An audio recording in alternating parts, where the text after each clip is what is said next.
ସୁପ୍ରଭାତମ୍। ଆମ ଦେଶର ଭୂମିରୂପ ଓ ଜଳବାୟୁର ଏହି ତୃତୀୟ କାଳାଂଶକୁ ସମସ୍ତଙ୍କୁ ସୁସ୍ୱାଗତମ୍। ଗତ କାଳାଂଶର ବିଷୟବସ୍ତୁ ଥିଲା ଉତ୍ତରସ୍ଥ ସମତଳ ଅଞ୍ଚଳ ଓ ମାଳଭୂମି ଅଞ୍ଚଳ। ତେବେ ଆଜି ଆମେ ପଶ୍ଚିମସ୍ଥ ମରୁଭୂମି ଅଞ୍ଚଳ ବିଷୟରେ ପଢ଼ିବା।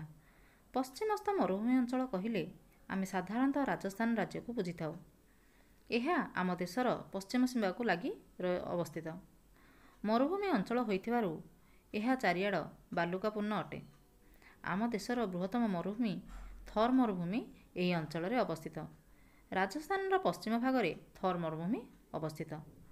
ଏହି ଅଞ୍ଚଳରେ ମଝିରେ ମଝିରେ ବାଲୁକା ଝଡ଼ ହୁଏ, ତେଣୁ ସ୍ଥାନେ ସ୍ଥାନେ ବାଲିର ପାହାଡ଼ ମଧ୍ୟ ଦେଖାଯାଏ।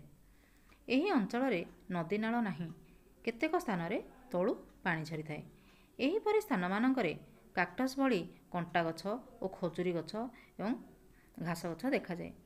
ଖୁବ୍ କମ୍ ବର୍ଷା ଏହି ଅଞ୍ଚଳରେ ହେଉଥିବାରୁ ଏହା ଚାଷ ଉପଯୋଗୀ ନୁହେଁ, ତେଣୁ ପଞ୍ଜାବରେ ଥିବା ନଦୀରୁ କେନାଲ ଖୋଳି ପାଣି ଅଣାଯାଇ ଏଠାରେ କୃଷିକାର୍ଯ୍ୟ କରାଯାଇଥାଏ।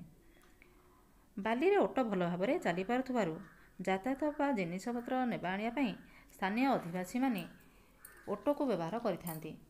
ଯୋଧପୁର, ଜୟସାଲମେର, ବିକାନେର ଆଦି ମୁଖ୍ୟ ସହର ଏହି ଅଞ୍ଚଳରେ ଅବସ୍ଥିତ। ଏହି ପଶ୍ଚିମସ୍ଥ ମରୁଭୂମିରେ ଆରାବଳୀ ପର୍ବତଶ୍ରେଣୀ ଅବସ୍ଥିତ। ଏହା ହରିୟାଣା ରାଜ୍ୟର ଦକ୍ଷିଣ, ରାଜସ୍ଥାନ ଓ ଗୁଜରାଟର ଶେଷରେ ଅବସ୍ଥିତ।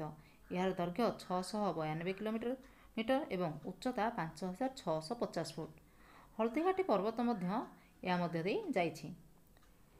ଜୁନାଗଡ଼, ଜୟପୁର, ଜୟକେଶରୀ, ହାୱା ମହଲ, କୋଟା ଗେଟ୍ ଆଦି ଏହି ମରୁଭୂମି ଅଞ୍ଚଳରେ ବିଶେଷ ଦର୍ଶନୀୟ ସ୍ଥାନ ଅଟେ।